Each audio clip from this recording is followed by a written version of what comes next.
Bismillahirrahmanirrahim. Assalamualaikum warahmatullahi wabarakatuh. Kami dari kelompok 5, kelas Teknik Industri RP20C Sekolah Tinggi Teknologi Bandung akan membahas mengenai analisis Undang-Undang Nomor 5 Tahun 1984 tentang perindustrian yang akan dibaca secara bergantian oleh anggota kelompok kami. Tujuan dari analisis ini adalah untuk menemukan adakah permasalahan pada peraturan Undang-Undang Nomor 5 Tahun 1984 mengenai perindustrian, serta bagaimana implementasi kerja nyata yang ada pada undang-undang tersebut. Pada analisis Undang-Undang Nomor 5 Tahun 1984 tentang perindustrian, terdapat pasal yang tidak sesuai dengan implementasi kerja nyata, yaitu pada pasal 2 yang berbunyi, pembangunan industri berlandaskan ekonomi, kepercayaan pada kemampuan dan kekuatan diri sendiri, manfaat dan kelestarian lingkungan hidup. Nyatanya memiliki implementasi yang tidak sesuai dengan nilai Pancasila. Banyaknya perusahaan industri yang tidak bertanggung jawab setelah melakukan aktivitas industri, membuang limbah sembarangan, dan tidak melakukan rehabilitasi kembali. Contohnya, pada kasus genangan minyak hitam di perairan Pulau Belakang Padang, Batam, yang dilakukan oknum tidak bertanggung jawab, mengakibatkan banyak sekali kerugian pada alat tangkap nelayan, kapal, dan rumah tak luput dari cemaran minyak, sehingga sangat mengganggu aktivitas nelayan. Begitupun kasus di Kalimantan Timur, di mana banyaknya bekas lubang tambang yang tidak dilakukan penimbunan kembali oleh perusahaan tambang. Setidaknya ada 24 korban jiwa akibat bekas lubang tambang tersebut. Pemerintah setempat juga telah lalai karena membiarkan bekas lubang tersebut tanpa ada penanggulangan kembali setelah banyak kasus yang terjadi. Selanjutnya, ada pada pasal 4 ayat 1 yang berbunyi, cabang industri yang penting dan strategis bagi negara dan yang menguasai hajat hidup orang banyak dikuasai oleh negara. Yang dimaksud dengan dikuasai oleh negara berarti bahwa pemerintah mempunyai kewenangan untuk mengatur produksi dari cabang-cabang industri dalam rangka memelihara kemantapan stabilitas ekonomi nasional serta ketahanan nasional untuk kemakmuran rakyat. Sesuai Undang-Undang Dasar 1945, ekonomi Indonesia menggunakan ekonomi Pancasila, di mana peran negara adalah penting namun tidak mendominasi, dan begitu juga peranan pihak swasta. Sehingga tidak terjadi ekonomi liberal maupun sistem ekonomi komando. Walaupun memang ada penanaman modal asing, memungkinkan pihak asing memiliki saham di perusahaan tersebut. Tetapi tetap saja yang menguasai haruslah negara. Kenyataan ini berlaku sebaliknya. Contoh perusahaan yang dikuasai saham asing seperti ASII atau Astra International Indonesia Tbk, investor lokal hanya menguasai setidaknya 29,2% saham dibandingkan investor asing yaitu 70,8%. Selanjutnya ada pada pasal 5 ayat 1 yang berbunyi, pemerintahan menetapkan bidang usaha industri yang masuk dalam kelompok industri kecil, termasuk industri yang menggunakan keterampilan tradisional dan industri penghasil benda seni, yang dapat diusahakan hanya oleh warga negara Republik Indonesia. Pembuat regulasi ini adalah untuk melakukan perlindungan bagi identitas suatu negara yang tidak boleh jatuh ke pihak lain. Namun, dalam implementasinya, untuk prioritas perlindungan industri, mikro, kecil, dan menengah, belum dilakukan dengan optimal, lintas sektor yang terkoordinasi dengan baik. Banyaknya startup atau perusahaan rintisan yang hadir di Indonesia membutuhkan dukungan dari pemerintah. Jika tidak, sulit bagi para startup untuk bersaing dengan perusahaan-perusahaan asing yang mulai masuk ke tanah air. Contohnya, industri kreatif seni yang dihasilkan oleh para pengusaha muda, baik yang ada di Jogja dan Bandung, belum mendapatkan perhatian sama sekali. Selanjutnya, pasal 6 yang berisi pemerintah menetapkan bidang usaha industri untuk penanaman modal baik modal dalam negeri maupun asing. Dalam pengimplementasiannya, pasal ini, di era modern, penanaman modal baik dalam negeri maupun luar negeri banyak sekali mengulasi regulasi yang tumpang tindih. Dalam pelaksanaannya, penanaman modal asing yang dilakukan pemerintah dapat menarik investor asing untuk penanaman modal dan menguntungkan bangsa ini. Tapi saat pelaksanaannya, terjadi desentralisasi yang dikaitkan dengan sistem pemerintahan itu sendiri. Dengan diadakannya desentralisasi, pengambilan keputusan dapat berjalan dengan baik, namun nyatanya realita di lapangan belum berjalan dengan maksimal. Masih ada pemerintah daerah yang sewenang-wenang dan melakukan kecurangan dalam hal ini. banyak investor asing yang mengeluhkan banyaknya pungutan pajak yang harus dibayar dan tumpang tindihnya regulasi pemerintah di daerah. Bahkan pemerintah daerah bertindak sewenang-wenang hanya karena mereka merasa lebih berhak terhadap izin lokasi. Hal ini juga menentukan siapa yang boleh mendapat izin lokasi, menyebabkan kurangnya minat investor asing penanaman modal di Indonesia. Contohnya, pada kasus pencabulan izin usaha yang dilakukan Gubernur Sumatera Selatan kepada perusahaan penanaman modal asing PT Brian Bintang 3 Energi dan PT Sriwijaya Bintang 3 Energi. Penggugat menilai bahwa Gubernur Sumatera Selatan tidak berwenang melakukan izin pencabulan usaha para dan dikabulkan majelis hakim bahwa keputusan Gubernur Sumatera Selatan tidak sah. Selanjutnya, pasal 9 yang berbunyi, peraturan pembinaan bidang usaha industri dilakukan dengan memperhatikan ayat 1, penyebaran dan pemerataan pembangunan industri dengan pemanfaatan sumber daya alam manusia dengan mempergunakan proses industri dan teknologi yang berguna untuk dapat tumbuh dan berkembang dan kemampuan kekuatan sendiri. Ayat 2, penciptaan iklim yang sehat bagi pertumbuhan industri dan pencegahan persaingan yang tidak jujur antara perusahaan-perusahaan yang melakukan kegiatan industri agar dapat dihindarkan pemusatan dan penguasaan oleh industri suatu kelompok atau perorangan dalam bentuk monopoli yang merugikan masyarakat. Ayat 3, perlindungan yang wajar bagi industri dalam negeri terhadap kegiatan-kegiatan industri dan perdagangan luar negeri yang bertentangan dengan kepentingan nasional umumnya serta kepentingan dengan perkembangan industri dalam negeri pada khususnya. Ayat 4, pencegahan timbulnya kerusakan dan pencemaran terhadap lingkungan hidup serta pengamanan terhadap keseimbangan dan kelestarian sumber daya alam. Pasal ini berisi tentang pengaturan dan pembinaan bidang usaha industri dilakukan dengan memperhatikan berbagai kerusakan yang terjadi serta meminimalisir kerusakan tersebut agar tidak berdampak buruk bagi keadaan alam sekitar. Perusahaan industri mempunyai kewajiban upaya pencegahan timbulnya kerusakan dan pencemaran terhadap lingkungan. Perusahaan industri yang didirikan pada suatu tempat wajib memperhatikan keseimbangan dan kelestarian sumber daya alam yang dipergunakan dalam proses industri, serta pencegahan timbulnya kerusakan dan pencemaran terhadap lingkungan hidup akibat usaha dan proses industri yang dilakukan di perusahaan. Jika dilakukan dengan sengaja atau tidak, maka akan diberi sanksi berupa denda atau kurungan. Selanjutnya,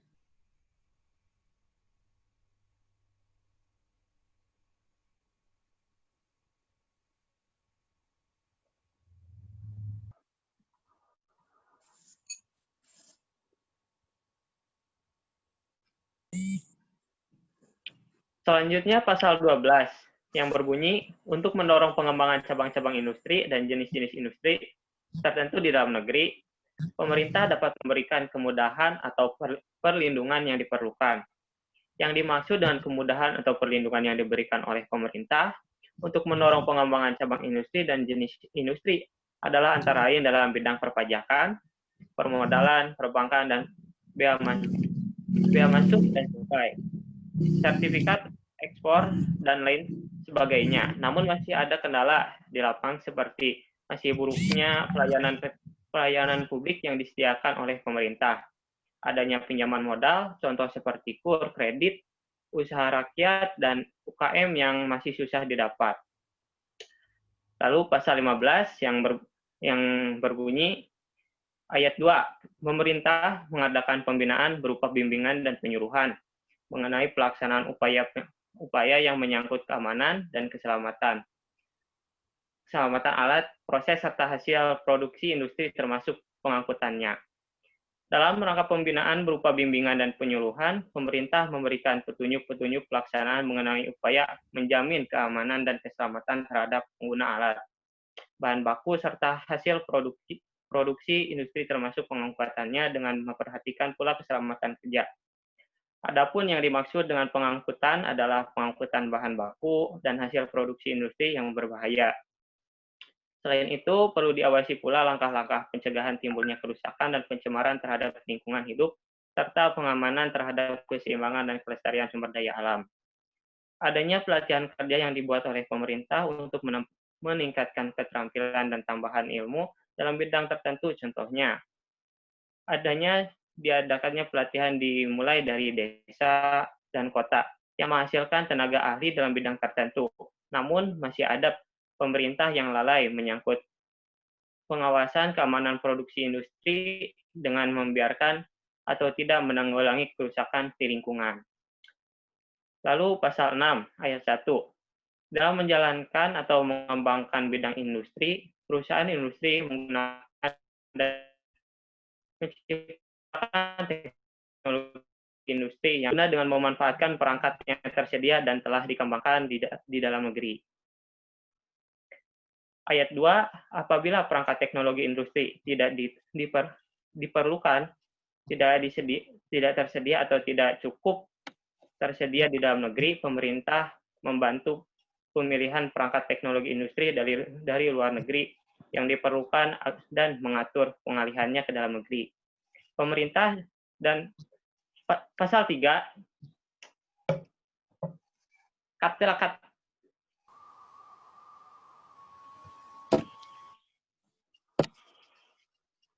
Ayat 3, pemilihan dan pengalihan teknologi industri dari luar negeri yang bersifat strategis dan diperlukan bagi pengembangan. Sesuai dengan pengelompokan industri, masing-masing kelompok industri hulu dan juga disebut kelompok industri dasar, kelompok industri hilir, atau umum juga disebut dengan aneka industri, dan kelompok industri kecil, serta dengan memperhatikan misinya, yakni untuk pertumbuhan ataupun pemerataan, maka penerapan teknologi yang tepat guna dapat mewujudkan teknologi maju, teknologi madya atau teknologi sederhana, pengarahan untuk penggunaan teknologi yang tepat guna dengan sejauh mungkin menggunakan bahan-bahan dalam negeri adalah untuk meningkatkan nilai tambah, memelihara keseimbangan antara peningkatan produksi dan kesempatan kerja, serta pemerataan pendapat. Contohnya pesawat N250 yang diluncurkan pada tahun 1995 silam, industri pesawat terbang Nusantara atau IPTN, sekarang PT Dirgantara Indonesia, yang saat itu dikomandoi oleh mantan Presiden Indonesia, B.J. Habibie, dan kemudian dikerjakan 20 teknisi Indonesia. Pesawat yang bisa mengangkut 50-70 penumpang itu dinamakan Gatot Kaca. Pasal 17. Desain produk industri mendapat perlindungan hukum yang ketentuannya diatur dengan peraturan pemerintah. Yang dimaksud dengan desain produk industri adalah hasil rancangan suatu barang jadi untuk diproduksi oleh suatu tanpa hak melakukan peniruan desain produk industri yang telah cipta serta telah terdaftar. Maksud dari pasal ini impor yang masuk ke Indonesia. Selanjutnya pasal 18. Pemerintah menerapkan standar untuk bahan baku dan bahan hasil industri dengan tujuan untuk menjamin mutu hasil industri serta untuk mencapai daya guna produksi. Pasal ini dimaksud agar bagi bangsa Indonesia terbuka kesempatan seluas-luasnya untuk memiliki keahlian dan pengalaman menguasai teknologi dalam perencanaan pendirian industri serta perencanaan dan pembuatan mesin pabrik dan peralatan industri, termasuk dalam pengertian perekayasaan industri adalah konsultasi di bidang perekayasaan. Implementasi di lapangan. Kurangnya inovasi dan riset teknologi menjadi Indonesia memiliki keterbatasan teknologi yang mengakibatkan Indonesia cenderung menjadi konsumen saja. Hal ini disebabkan karena minimnya dana yang tersedia untuk melakukan riset, karena dana yang dibutuhkan untuk riset itu tidak sedikit. Terlebih, risetnya terkait teknologi tinggi, sementara pemerintah cenderung enggan untuk mengeluarkan banyak dana untuk riset, mengingat anggaran dana Indonesia semakin lama semakin defisit, yang akhirnya lebih banyak teknologi dari luar yang masuk ke Indonesia. Selanjutnya, pasal 19. Pemerintah menerapkan standar untuk bahan baku dan barang hasil industri dengan tujuan untuk menjamin mutu hasil industri, serta untuk mencapai daya guna produksi. Penerapan standar industri bertujuan untuk menjamin serta meningkatkan mutu hasil industri, untuk normalisasi penggunaan bahan baku dan barang, serta untuk rasionalisasi, optimalisasi produksi, dan cara kerja demi tercapainya daya guna sebesar-besarnya. Dalam penyusunan standar industri tersebut di atas, diikut sertakan pihak swasta, Kamar Dagang dan Industri Indonesia, asosiasi, balai-balai penelitian, lembaga-lembaga ilmiah, lembaga konsumen, dan pihak-pihak lain yang berkepentingan dalam proses dan dalam standarisasi industri. Selain untuk kepentingan industri, standarisasi industri juga perlu untuk melindungi konsumen. Implementasi di lapangan. Masih adanya kendala seperti kurangnya sarana pengujian, sarana kalibrasi alat pengujian, dan alat produksi. Selain itu, rendahnya produksi sumber daya manusia yang terampil yang sangat dibutuhkan. Belum lagi kendala tersebut harus ditambah dengan bahan biaya penguji sertifikasi yang dinilai terlalu berat. Dalam tempat pengujian juga belum tersebar secara merata sehingga di Indonesia banyak produk yang standar kualitasnya masih rendah. Selanjutnya, pasal 20 ayat 1 yang berbunyi, pemerintah dapat menetapkan wilayah-wilayah pusat pertumbuhan industri serta lokasi bagi pembangunan industri sesuai dengan tujuannya dalam rangka perwujudan wawasan Nusantara. Pembangunan industri dengan skala besar yang dilokasikan untuk mengelola langsung sumber daya alam termasuk sumber energi yang terdapat di suatu daerah perlu dimanfaatkan untuk pembangunan cabang-cabang dan jenis-jenis industri yang saling mempunyai kaitan, yang selanjutnya dapat dikembangkan menjadi kawasan-kawasan industri. Tetapi pada kenyataannya, pemerintah hanya memfokuskan pembangunan industri pada kota-kota besar, terutama pada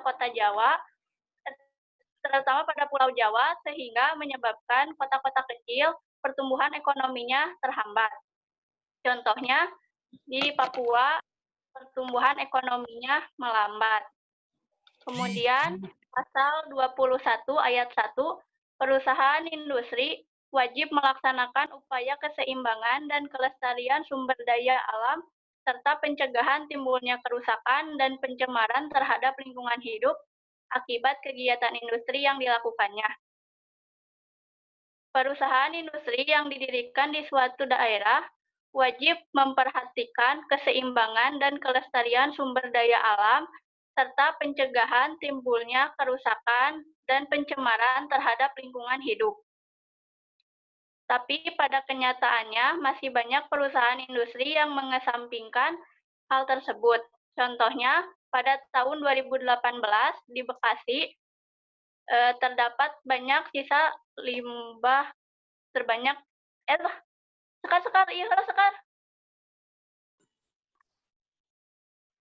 kasus yang terjadi di Bekasi pada tahun 2018, di mana saat itu kondisi Sungai Cilengsi sangat mengkhawatirkan dengan banyak sisa limbah plastik di sungai tersebut.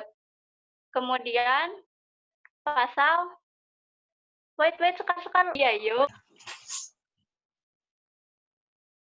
Pasal 22 yang berbunyi penyerahan kewenangan tentang pengaturan, pembinaan, dan pengembangan terhadap industri diatur lebih lanjut dengan peraturan pemerintah. Penyelenggaraan pengaturan, pembinaan, dan pengembangan terhadap industri perlu dilakukan dalam batas kewenangan yang jelas. Hal ini penting untuk menghindarkan duplikasi kewenangan, pengaturan, pembinaan, dan pembangunan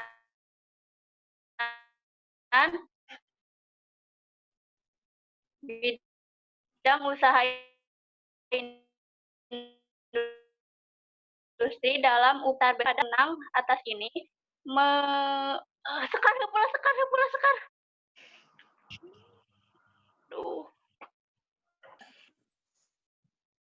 Namun pada kenyataannya pemerintah mengambil kewenangannya untuk kepentingan pribadi, contohnya melakukan pungli. Kemudian pasal 23 yang berbunyi penyerahan urusan dan penarikannya kembali mengenai bidang usaha industri tertentu dari pemerintah pusat kepada pemerintah daerah dalam rangka pelaksanaan pembangunan daerah yang nyata, dinamis, dan bertanggung jawab dilakukan dengan peraturan pemerintah. Yang dimaksud dengan penyerahan urusan mengenai bidang usaha industri tertentu dan penarikannya kembali dalam pasal ini, terutama mengenai perizinan yang dilakukan sesuai dengan asas desentralisasi dalam rangka pelaksanaan pembangunan daerah yang nyata, dinamis, dan bertanggung jawab. Namun, masih banyak pemerintah daerah yang menyalahgunakan kewenangan yang didapat. Adapun kesimpulan dari hasil analisis Undang-Undang Nomor 5 Tahun 1984 adalah undang-undang sebagai perantara untuk mewujudkan masyarakat yang adil dan makmur, yang merdeka, bersatu, dan berdaulat berdasarkan Pancasila dan Undang-Undang Dasar Negara Kesatuan Republik Indonesia tahun 1945 dilaksanakan pembangunan nasional berdasarkan demokrasi ekonomi. Implementasi pemerintahan yang nyata menjadi titik penentu kemajuan suatu bangsa, ruang kontribusi dan sinergi antara pemerintah dan masyarakat demi kemajuan bersama. Cukup sekian analisis dari kelompok kami mengenai Undang-Undang Nomor 5 Tahun 1984 tentang perindustrian. Makasih atas perhatiannya. Wassalamualaikum warahmatullahi wabarakatuh.